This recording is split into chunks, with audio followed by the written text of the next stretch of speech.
Hello students, आइए start करते हैं आज का सेशन। आज के सेशन में हम सीखेंगे डाटा स्ट्रक्चर में बाइनरी ट्री की थर्ड प्रॉपर्टी क्या कहती है। ये इसे सीखने से पहले जल्दी से चैनल को सब्सक्राइब कर दें ताकि आपको आने वाले हर एक वीडियोस मिलते रहें। और हाँ, कॉलेजेस में अक्सर कंपनीज आती हैं इंटरव्यूज़ के लिए, सीएससी स्टूडेंट्स के लिए।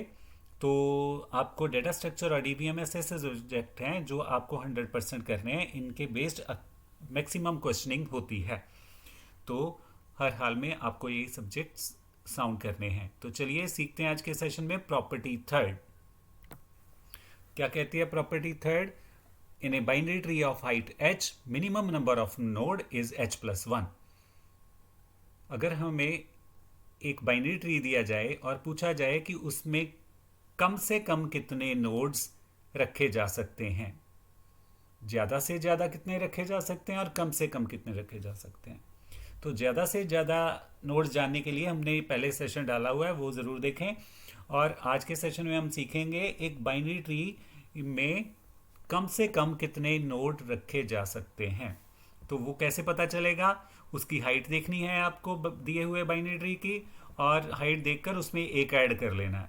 जो वैल्यू आएगी वही मिनिमम नंबर ऑफ नोड्स होंगे। तो ये आपको एक बाइनरी ट्री दिया है। इस बाइनरी ट्री की हाइट आप देखो तो क्या है, हाइट 0 है। तो हाइट 0 है तो मैंने क्या बताया, कम से कम नोड जानने के लिए क्या करना है, हाइट में एक ऐड करना है। तो आप हाइट 0 है तो 0+1 1, तो इसका मतलब इस बाइनरी ट्री में कम से कम भी एक है और ज़्यादा से ज़्यादा भी एक ही होगा। तो कम से कम जानने के लिए हाइट में एक ऐड कर देना है। ठीक है, तो हमारे पास h+1 फॉर्मूला है। h आपका क्या है, 0। 0 में 1 ऐड किया 1, तो मिनिमम नंबर ऑफ नोड्स हमें पता चल गए इस बाइनरी ट्री के।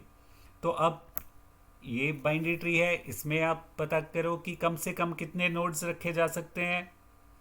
तो फॉर्मूला सेम है, h+1।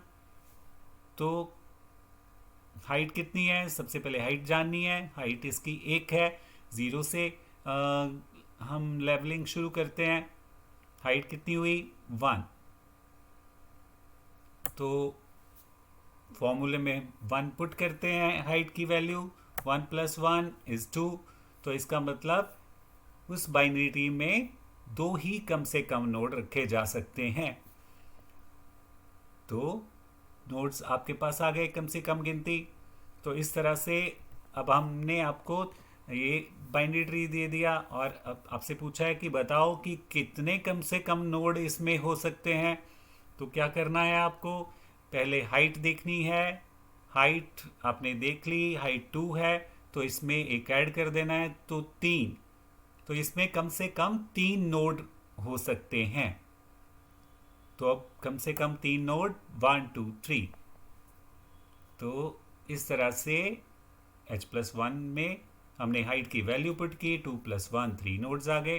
तो आपको अब पता चल चुका है कि कैसे एक बाइनरी ट्री में कम से कम कितने नोड आएंगे वो जानना है। तो आपको h+1 फॉर्मूला से जानना है। तो आपको प्रॉपर्टी जो है वो अच्छे से समझ आ चुकी है। थर्ड प्रॉपर्टी क्या कहा, थर्ड प्रॉपर्टी ने, in a binary tree of height h the minimum number of node is h+1।